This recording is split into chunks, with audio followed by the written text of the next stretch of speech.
안녕하세요. 끌리는 한국사 서익환입니다. 자, 오늘 이 시간에 볼 내용은요. 삼국의 발전에서 신라와 관련된 사항 보도록 하겠습니다. 신라와 관련된 5세기, 6세기 중반까지의 상황 보도록 할게요. 여러분들 5세기 하면 400년대가 되겠죠.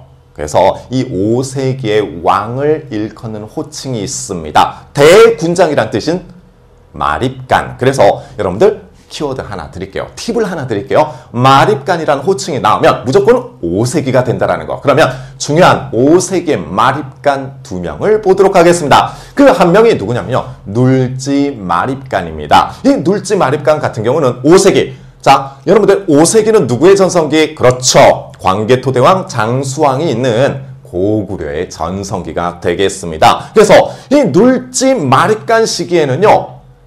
고구려의 강력함 때문에 신라는 또 위기 속에서 긍긍전전하고 있었다. 그러면 어떻게 해요? 손을 잡아야 되겠죠. 국력이 약하면 늘 외교적 노력을 꾀한다라고 늘 말씀드렸습니다. 그럼 누구랑 손을 잡는다? 네, 누구? 백제죠. 그래서 눌지 마립간 시기가 되면 백제 비유왕과 나제 동맹을 체결한다. 이게 가장 중요한 키워드가 될 거라고 예측이 됩니다. 자, 그리고 이 눌지 마립간 시기는요. 하나 더 얘기를 한다면 왕위의 부자 상소, 아빠에서 아들로 넘어가게 되는 게 눌지 마립간. 또 하나 불교가 전례가 되기도 합니다. 이 불교는요. 고구려의 승려 묵호자에 의해서 눌지 마립간 시기에 전파가 되기도 해요. 그런데 공인된 건 아니고요. 국가가 인정해 준 건 아니고 국가가 인정해 준 건요. 법흥왕 시기에 2차 돈의 순교로 인정을 받게 됩니다. 자, 여러분들 눌지 마립간 봤어요. 그 다음에 우리 또 중요한 마립간이 있습니다.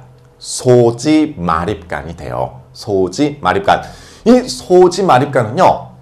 먼저 경제적으로는요. 우역을 설치합니다. 우역이 뭐냐면 그냥 교통제도이다. 이렇게 보시면 되겠고 또한 시사를 설치하기도 해요. 시사가 뭐냐? 그냥 시장입니다.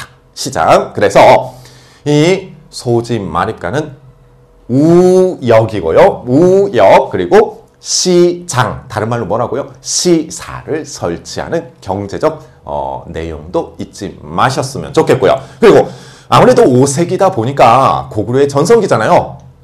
힘든 거예요. 그래서 백제와 더 꽉 손을 잡게 됩니다. 그래서 저는 이렇게 표현할게요. 2단계 나제 동맹 더 강화되는 거예요. 그래서 백제 동성왕과 소지 마립간 신라는요. 서로 이제 그러니까 딸을 보내어서 결혼 동맹을 체결하기도 합니다. 자, 백제 동성왕과 소지 마립간 무슨 동맹? 결혼 동맹으로 나제 동맹을 더욱더 강화시켰다. 이렇게 가면 되겠죠. 자, 그리고요, 이제 육촌을 육부로 이렇게 바꾸게 돼요. 육촌, 쉽게 표현할까요? 6개의 어떤 부족장들이 있을 거 아닙니까? 이런 부족장들을요, 행정 시스템 안으로 집어 넣어버렸다. 그래서 몇 부가 수립이 되었다? 6부가 수립이 되었다. 이 6부는 신라의 중앙부서가 되겠습니다. 자, 5세기 마립간의 시기 누구누구 봤습니까? 눌지 마립간, 소지 마립간 이렇게 살펴봤고요. 그리고 6세기로 넘어갑니다. 이 6세기는요. 이제 지증왕부터 우리가 보셔야 되는데 여러분들 제가 아까 5세기는 마립간 시기라고 얘기를 했죠. 그럼 6세기 500년대가 되면서 뭐가 달라졌냐? 이제부터 왕이라는 타이틀이 붙게 됩니다. 그래서 지증왕이에요. 이 왕은요. 중국식 왕호를 얘기합니다. 그래서 지증왕 때부터 왕이란 호칭을 사용했고요. 그리고 드디어 나라 이름을요. 신라로 정하게 됩니다. 그전에는 어떻게 불렸는가? 그냥 신라도 있었고요. 그냥 사로국 뭐 이렇게도 많이 불렀었거든요. 그래서 국가 이름을 신라로 확정을 시켰다. 누구 때? 지증왕 때. 자, 그리고 이 지증왕은요. 저 멀리 지금의 울릉도까지 수군을 파견해요. 수군 파견해서 우산국을 정복하기도 하죠. 여기서 우리가 볼 수 있는 게 있어요. 여러분들 울릉도 가는 게요. 현대사회에서도 날씨가 굳으면 잘 갈 수가 없습니다. 그런데 지금 몇백 년대, 500년대예요. 울릉도까지 이렇게 수군을 보낸 거예요. 신라인들의 조선술은 어땠다? 배 만드는 기술은 상당히 우수했다. 그러면 이 신라인들의 조선술은 또 어디로 전파가 됐을까요? 네, 맞습니다. 일본으로 전파가 되기도 한다. 자, 그 다음에 이 지중항과 관련돼선 경제 파트가 상당히 중요합니다. 철기 농기구, 철제 농기구를 확대 보급시키면서요, 우경을 처음으로 실시하기도 합니다. 자, 뭐라고요? 우경 최초 실시 지중항. 그리고 또 하나, 경주에 어떤 그러니까 물자 교환이요 상당히 많아진 거예요. 그래서 시장을 정비해서 경주 동쪽에 시장을 만들어 놓습니다. 그 시장을 우리는 동시라고 얘기를 하고요. 그리고 이런 시장을 관리 감독해야 되겠죠. 왜요?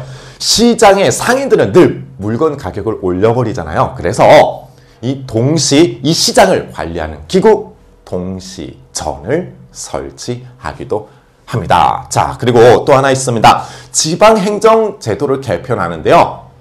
최초로 지방에 군주를 파견하게 됩니다. 1호 군주가 누구냐면요, 신라장군 이사부가 되겠습니다. 자, 중요한 키워드예요. 지중항 때 최초로 지방에 뭐 파견했다? 군주 잊지 마시고요. 군주 파견. 그리고 뭐 종종 시험에 많이 나오는 것들인데요. 지중항 시기가 되면요, 순장을 금지합니다. 순장은요, 왕이 죽으면 신하라든지 막 궁녀들 다 묻어버리는 거 아니에요. 그래서 기록에 따르면 막 500명 가까이 묻기도 했다라는 기록들도 전례가 되는데, 노동력을 확보하기 위해서 지중항 시기가 되면서 순장을 금지하기도 한다.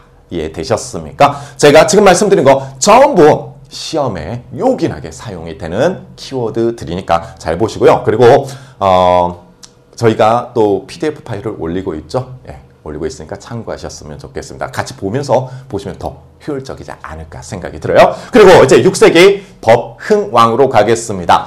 이 법흥왕은요, 불교식 왕호예요. 법자가 불교식입니다. 그래서 법흥왕은요, 불교의 공인식이었다. 앞서 말씀드렸습니다.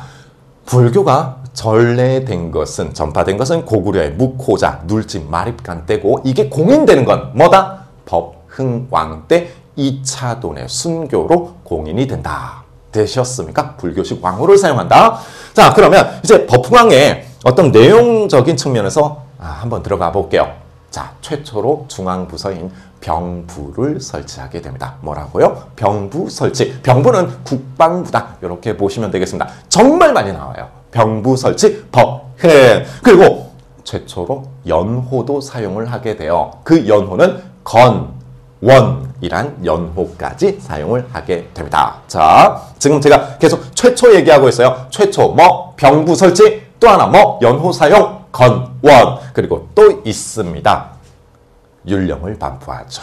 여러분들, 율령이 반포되어야 뭘로 간다? 전성기. 그래서 법흥왕 때 율령을 반포하고 나서 이걸 받아 먹어서 한강을 장악하는 왕이 나타나게 되죠. 그게 진흥왕이 됩니다.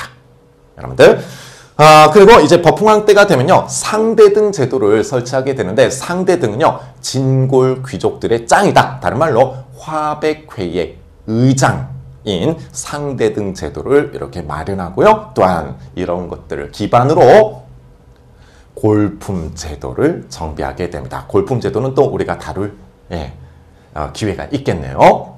자, 그리고 관료들의 공복을 제정하게 되는데, 이 공복이요, 자색, 비색, 청색, 황색, 요 4가지 공무원 복장을 이렇게 정비하기도 합니다. 자, 그리고 대외 정책과 관련돼서는요, 법흥왕 시기에 드디어 김해 지방에 있던 금관 가야를 멸망시키기도 한다라는 거죠. 그러면 여러분들, 가야는요, 육가야가 대표적인데, 가야 연맹왕국입니다. 신라가 금관 가야를 때린 거예요. 그러면 나머지 가야들은 어떤 생각을 하고 있을까요?